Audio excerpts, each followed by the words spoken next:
श्री कृष्ण एक दिव्य गाथा।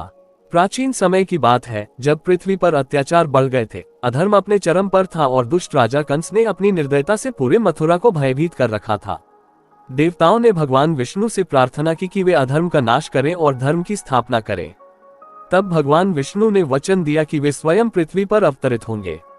कृष्ण का जन्म। भगवान विष्णु ने वासुदेव और देवकी के पुत्र के रूप में जन्म लिया। कंस को एक भविष्यवाणी ने पहले ही सावधान कर दिया था कि देवकी का 8वां पुत्र उसका विनाश करेगा। इस भय से उसने अपनी बहन देवकी और उनके पति वासुदेव को कारागार में डाल दिया। जैसे ही श्री कृष्ण का जन्म हुआ, जेल के द्वार स्वयं खुल गए, पहरेदार गहरी नींद में सो गए और यमुना नदी ने अपने जल को शांत कर दिया ताकि वासुदेव सुरक्षित रूप से अपने नवजात पुत्र को गोकुल पहुंचा सके। वहां उन्होंने कृष्ण को नंद और यशोदा के घर छोड़ दिया और बदले में उनकी पुत्री योगमाया को उठा लाए। बाल लीलाएं। गोकुल में श्री कृष्ण ने अपनी बाल लीलाओं से सबको आनंदित किया। वे माखन चोरी करने के लिए प्रसिद्ध थे, इस कारण उन्हें माखन चोर भी कहा जाने लगा। उन्होंने कालिया नाग को परास्त किया और यमुना को विष से मुक्त किया। उनकी बांसुरी की मधुर ध्वनि से समस्त गोपियां मंत्रमुग्ध हो जाती थीं। उनकी बाल लीलाएं केवल आनंद प्रदान करने के लिए नहीं थीं, बल्कि गहरे आध्यात्मिक और दार्शनिक संदेश भी देती थीं। उदाहरण के लिए, जब माँ यशोदा ने उनके मुंह में मिट्टी खाने पर डांटा, तब उन्होंने श्री कृष्ण के मुख में संपूर्ण ब्रह्मांड का दर्शन किया, जिससे यशोदा अचंभित रह गईं। ये घटना बताती है कि कृष्ण केवल एक साधारण बालक नहीं थे, बल्कि वे स्वयं ब्रह्मांड के स्वामी थे। श्री कृष्ण ने अपनी चंचलता से सभी का मन मोह लिया। वे गोवर्धन पर्वत को अपनी छोटी उंगली पर उठाकर इंद्र के कोप से वृंदावन के लोगों की रक्षा करते थे। इंद्र ने अपने घमंड में आकर लगातार बारिश शुरू कर दी थी, लेकिन कृष्ण ने अपने भक्तों की रक्षा के लिए 7 दिन तक पर्वत को उठाए रखा। इस लीला से उन्होंने ये संदेश दिया कि सच्चा भक्त और सच्ची भक्ति हमेशा ईश्वर द्वारा संरक्षित होती है। पूतना वध और अन्य असुरों का संहार।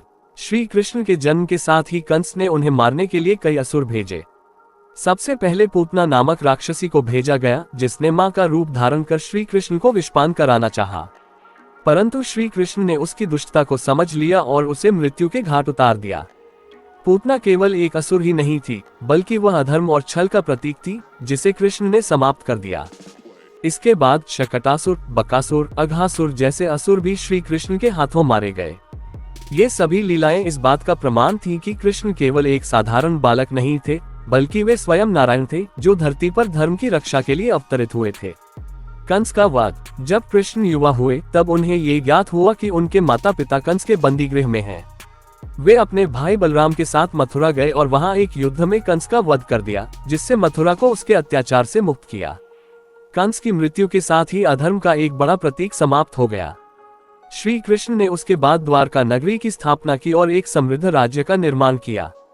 उन्होंने अनेक धर्म स्थापनाएं की और सत्य एवं न्याय की स्थापना की। द्वारका केवल एक नगर ही नहीं था, बल्कि यह धर्म, सत्य और अध्यात्म का केंद्र भी था। रुक्मिणी हरण और विवाह। श्री कृष्ण ने रुक्मिणी का हरण कर उनसे विवाह किया। रुक्मिणी विदर्भ नरेश की पुत्री थी और उन्होंने श्री कृष्ण को अपने हृदय से वर लिया था। परंतु उनके भाई रुक्मी उनकी शादी शिशुपाल से करवाना चाहते थे। तब रुक्मिणी ने श्री कृष्ण को पत्र भेजकर अपनी व्यथा सुनाई। श्री कृष्ण ने अपने पराक्रम से रुक्मिणी का हरण किया और उनसे विवाह किया। उनकी पत्नियों में सत्यभामा, जाम्बूती और अन्य प्रमुख थीं, जिनके साथ उनके विवाह विभिन्न धर्मस्थापनाओं का प्रतीक है। कृष्ण का विवाह केवल सांसारिक बंधन नहीं था, बल्कि यह आध्यात्मिक संकेत भी था कि वे सभी जीवों को अपनाने वाले हैं। महाभारत और गीता का उपदेश। समय बीतता गया और जब महाभारत का युद्ध प्रारंभ हुआ, तब अर्जुन को श्री कृष्ण ने गीता का उपदेश दिया। जब अर्जुन धर्म और अधर्म के बीच संदेह में थे, तब श्री कृष्ण ने उन्हें सच्चे कर्म और भक्ति का मार्ग दिखाया। उन्होंने कहा, कर्मण्येवाधिकारस्ते मा फलेषु कदाचन, अर्थात तुम्हारा कर्म करने में अधिकार है, परंतु उसके फल में नहीं। गीता के इस उपदेश ने केवल अर्जुन ही नहीं, बल्कि समस्त मानव जाति को धर्म और कर्म का सही मार्ग दिखाया। कृष्ण ने अर्जुन को बताया कि जीवन का उद्देश्य स्वयं को जानना और अपने कर्म को धर्मपूर्वक निभाना है। उन्होंने कहा कि आत्मा अमर है और मृत्यु केवल एक परिवर्तन है। कृष्ण की मित्रता और प्रेम।